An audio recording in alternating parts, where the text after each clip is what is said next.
Friends, matching concept के बारे में बात करते हैं। बहुत ही इंपॉर्टेंट कॉन्सेप्ट है। जब पीरियोडिसिटी कॉन्सेप्ट आया अकाउंटिंग में तो उसके कारण से थोड़ा लफड़ा हो गया। उसके कारण से हमें एक्रूअल कॉन्सेप्ट लाना पड़ गया ताकि बुक्स ऑफ अकाउंट ठीक ठाक से दिखे।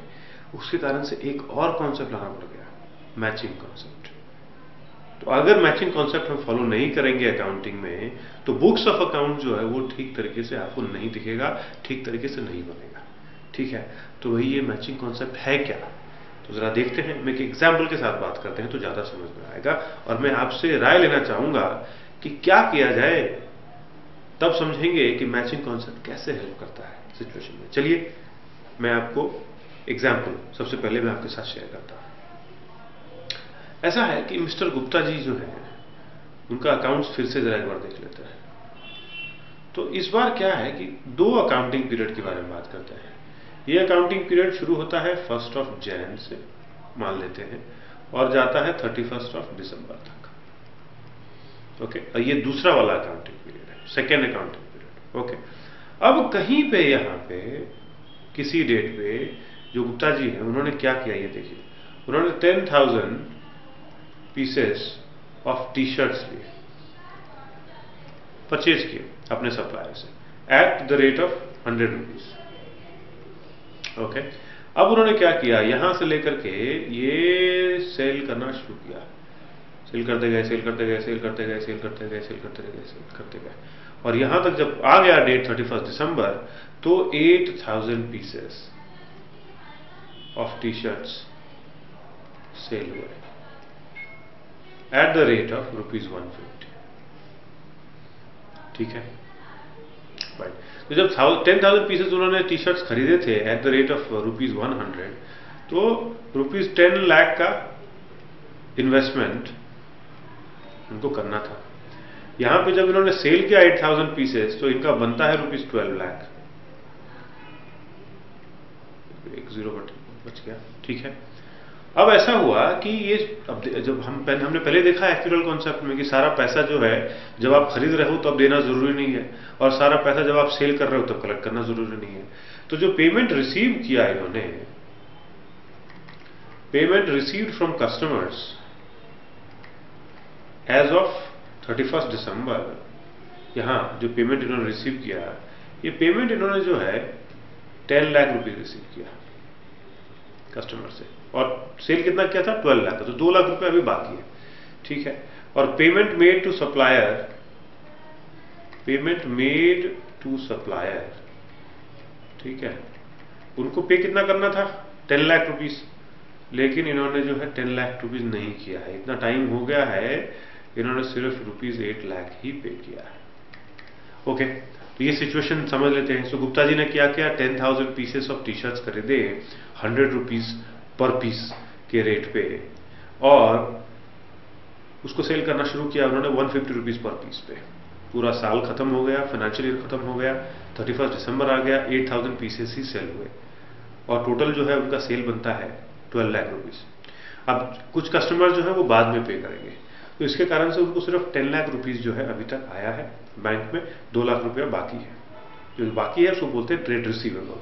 ठीक है, और जो सप्लायर है पे करना था इनको 10 लाख रुपीज, इन्होंने पे किया है सिर्फ 8 लाख रुपीज, 2 लाख रुपीज इनको अभी भी पे करना है। ओके, अब मुझे आप ये बताइए कि जब हम इस पर्टिकुलर ईयर का जब हम अकाउंटिंग करेंगे, फर्स्ट वाले अकाउंटिंग पीरियड का जब अकाउंटिंग करेंगे तो हम एक्सपेंस कितना लेंगे। आप बोलोगे भाई आपने खरीदा 10,000 पीसेस और इतने कितने में खरीदा, 10 लाख रुपीज में खरीदा, आपको पैसा मिला नहीं मिला वो फर्क नहीं पड़ता एक्चुअल कॉन्सेप्ट के हिसाब से। सो ₹10 लाख जो है आप एक्सपेंस लिखोगे। ठीक है, अगर आप कहते हैं ₹10 लाख लिखोगे एक्सपेंस, ठीक है, मैं 10 लाख रुपीज एक्सपेंस लिख लेता हूं, नो प्रॉब्लम। अब देखते हैं कि नेक्स्ट ईयर में क्या प्रॉब्लम होगा उसके कारण से। नेक्स्ट ईयर में आप देखिए 8,000 पीसेस ही सेल हुए हैं। सो नेक्स्ट ईयर में यहां पे इस ईयर में आप सेल करोगे 2,000 पीसेस, 2,000 पीसेस सेल करोगे 150 रुपीज पे, आपका इनकम हो जाएगा ₹3 लाख। अब यहां पे आपने कुछ परचेज किया नहीं है, परचेज नहीं किया है, तो आपका एक्सपेंस कितना हो गया भाई, ये तो सेल हो गया, एक्सपेंस कितना हो गया 0। अब ये तो बहुत अजीब सी बात है। बुक्स ऑफ अकाउंट जब इस ईयर का हम निकालेंगे देखेंगे भाई सेल कितना है 3 लाख रुपीज, एक्सपेंस कितना है 0। ये क्या बोल रहे हो यार, ये कैसे हो सकता है, बिना कुछ भी इन्वेस्ट किए इतना सेल कैसे हो गया। फिर नहीं, ऐसा है कि वो लास्ट ईयर इन्वेस्ट किया था।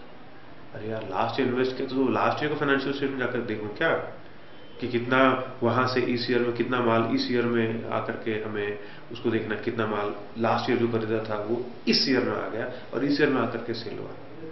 ऐसा करना पड़ेगा क्या, तो ये तो गड़बड़ हो जाएगा। बिकॉज इस फाइनेंशियल रिपोर्ट में जो है एक्सपेंस 0 दिख रहा है और सेल ही सेल दिख रहा है, राइट। तो इस पर्टिकुलर दुविधा से कैसे बचा जाए, इस पर्टिकुलर दुविधा से कैसे बचा जाए, तो यहां पे मैचिंग कॉन्सेप्ट का जो है वो फिलॉसफी आता है। और मैचिंग कॉन्सेप्ट का फिलॉसफी ध्यान से सुनिए, ठीक है। Only that part of the expenses in an accounting year, अब मैं लिख देता हूं इसको ठीक से, ठीक है, ताकि आप भी समझने में आसानी होगा। Only that part of the expenses in an accounting year, in an accounting period बोल लेता हूं इसको, in an accounting period, only that part of the expenses in an accounting period which has gone towards producing revenue in the same accounting period, in the same accounting period has to be taken as the expense of that accounting period. Okay? मैं बहुत लंबा लिखा, लेकिन अब मैं चाहता हूं कि आप इसको समझें। याद करने के बजाय आप इस चीज को समझें कि वही एक्सपेंस जिसके कारण से इस ईयर में एक अकाउंटिंग पीरियड में जो रेवेन्यू क्रिएट हुआ, बस उतना ही एक्सपेंस को जो है हमें कंसिडर करना है एक्सपेंस फॉर दैट ईयर।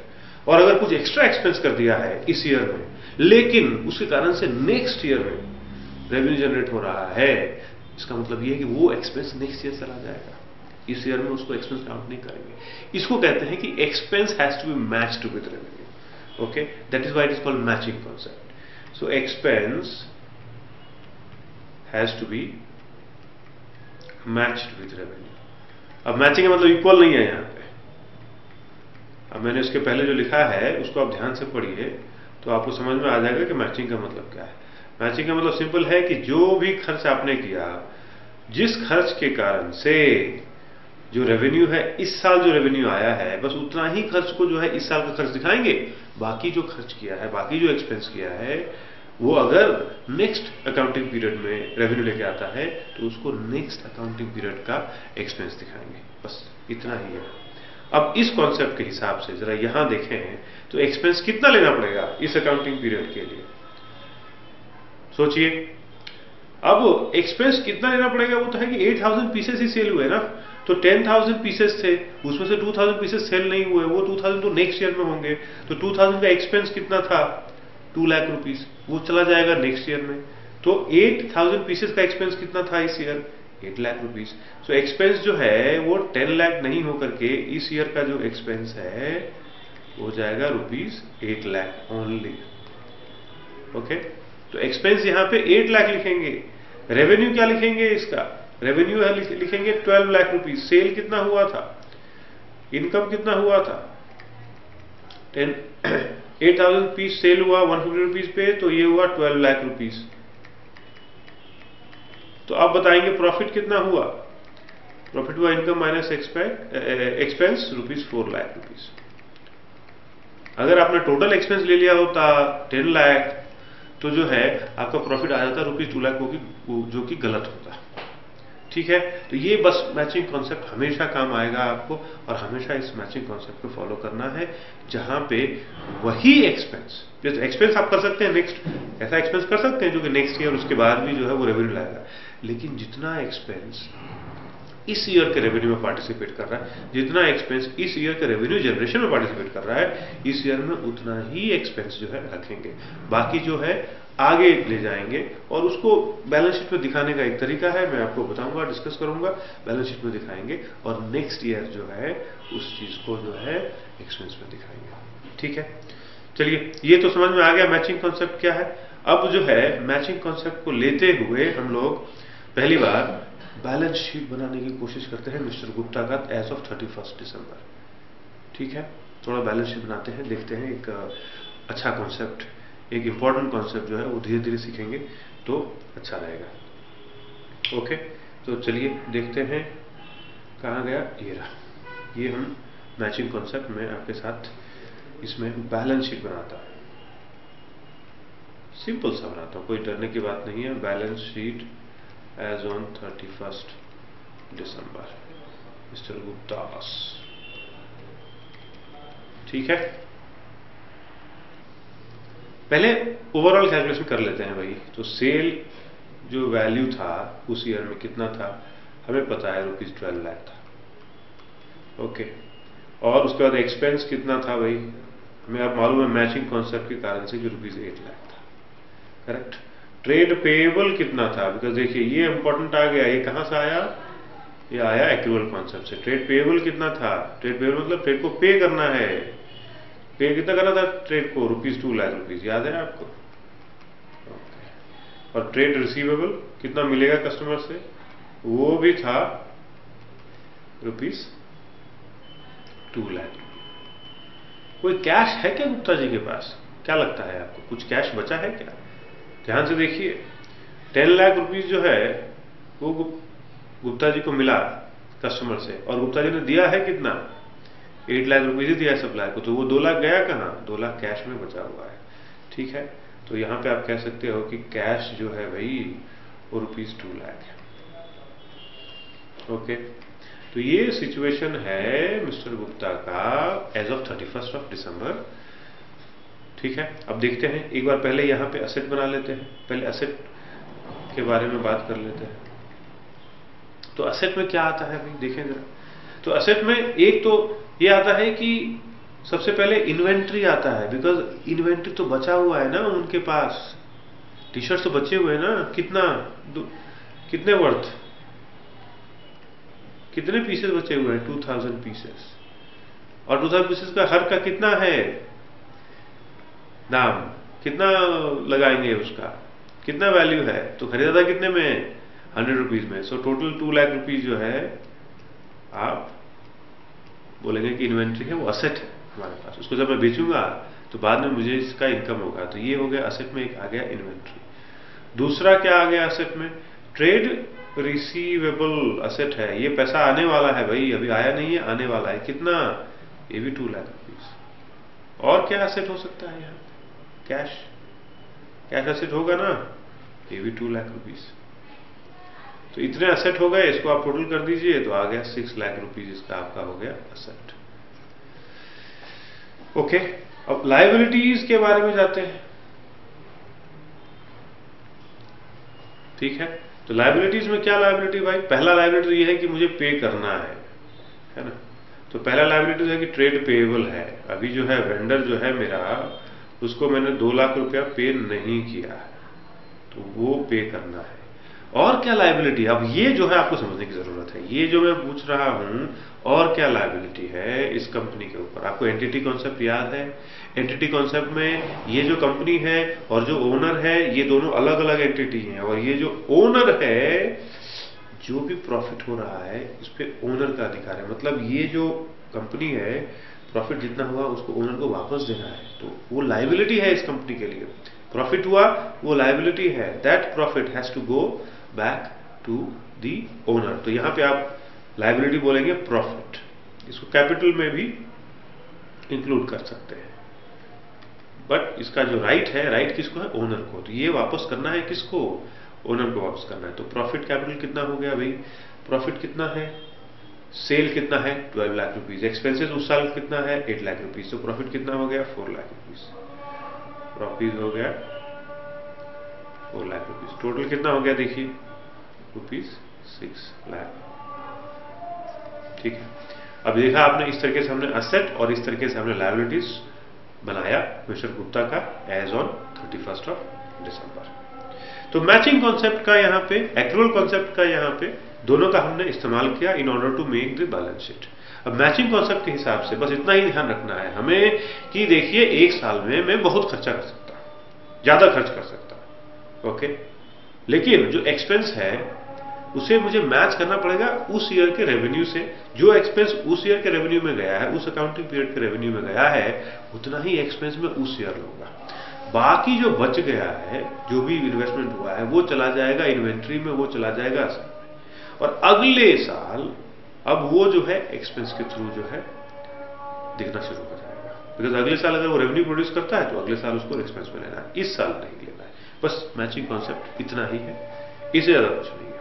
और ये क्यों करना पड़ा? बिकॉज पीरियोडिसिटी का कॉन्सेप्ट आया। हर साल मुझे बुक्स ऑफ अकाउंट्स बनाने हैं 31st ऑफ जो भी है, अगर मार्च है तो मार्च, या 31st ऑफ दिसंबर है तो दिसंबर, लेकिन बनाने तो है। तो उस समय पे कुछ ऐसे खर्चे हैं जो आगे वाले साल में जो है मुझे हेल्प करने वाले हैं, तो वो वाले खर्च वहां ले जाऊंगा, लास्ट ईयर वाले एक्सपेंसेस में नहीं डालूंगा। ठीक है, तो चलिए क्विज टाइम है ना, एक क्विज करते हैं। अग्रवाल जी का एक बिजनेस है। क्या बिजनेस है भाई, देखें जरा। तो पहले मैं अकाउंटिंग पीरियड ले लेता हूं। ये मिस्टर अग्रवाल है। मिस्टर अग्रवाल का एक बिजनेस है, बड़ा सिंपल सा बिजनेस है। उन्होंने एक ईयर में, अकाउंटिंग पीरियड में, अभी मैं ये अकाउंटिंग पीरियड जो है 1 यहां पे, 2 यहां पे, 3 यहां पे, 4 यहां पे, 5 यहां पे खत्म हो रहा है। कितने अकाउंटिंग पीरियड हो गए? 1 2 3 4 5। अभी इसको छोड़ देते हैं, बाकी को।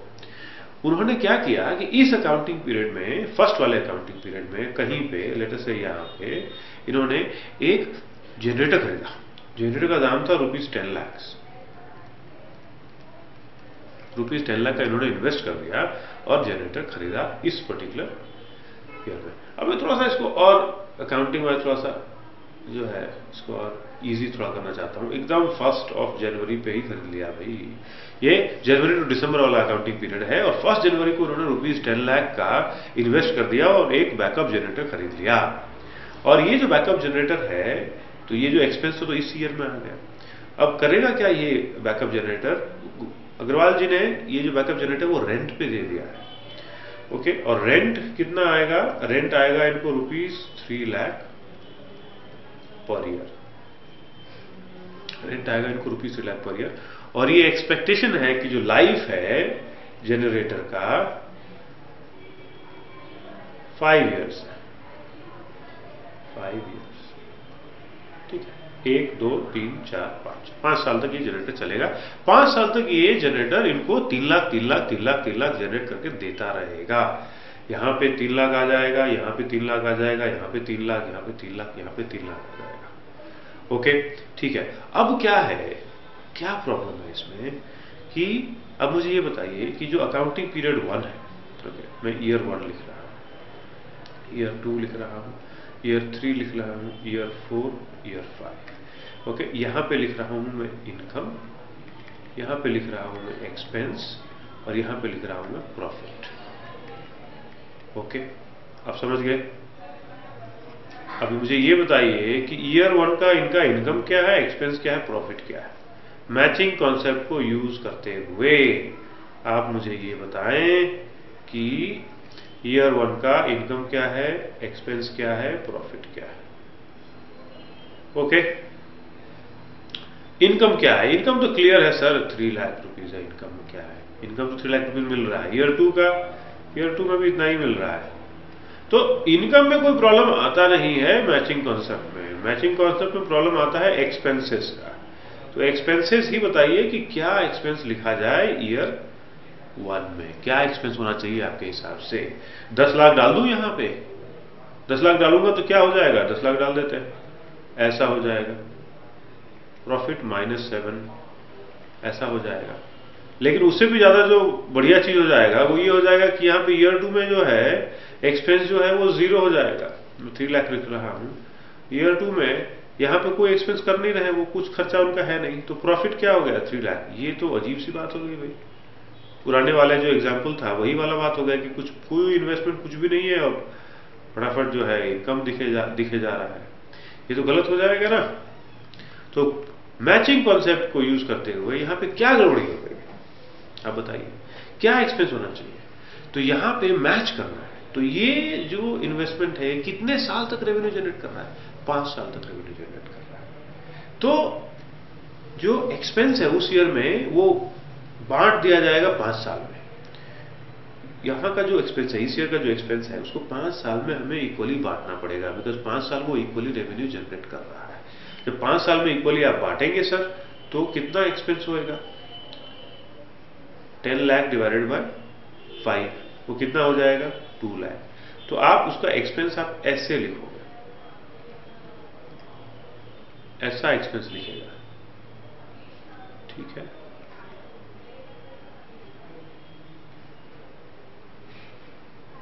इस तरीके का जो है आपका एक्सपेंस दिखेगा, और प्रॉफिट आप हर साल में बताओगे कि इतना प्रॉफिट हुआ है, ठीक है। 3 लाख हमारा इनकम हुआ है, 2 लाख हमारा एक्सपेंस हुआ है, और प्रॉफिट जो हुआ है वो 1 लाख हुआ है।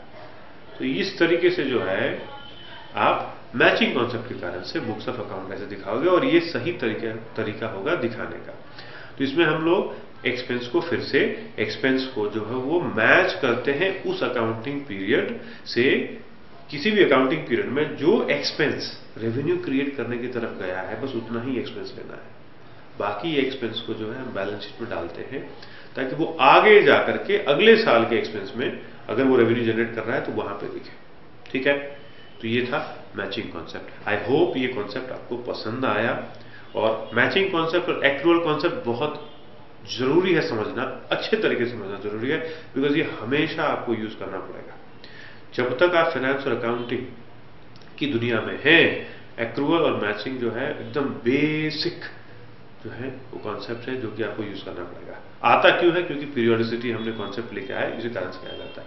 पर ठीक है, पीरियोडिसिटी कॉन्सेप्ट तो बहुत सारे चीज को सॉल्व करता है, तो अच्छा है। उसके कारण से 1-2 और चीजें जो कॉम्प्लिकेशंस हैं एक्रूअल या मैचिंग कॉन्सेप्ट का, कोई प्रॉब्लम नहीं है, उसको हम लेने को तैयार है, उसको समझने को तैयार है, उसको अप्लाई करने को तैयार है। एटलीस्ट जो है पूरा का पूरा फाइनेंस वर्ल्ड जो है अब ऑर्गेनाइज तो हो गया है।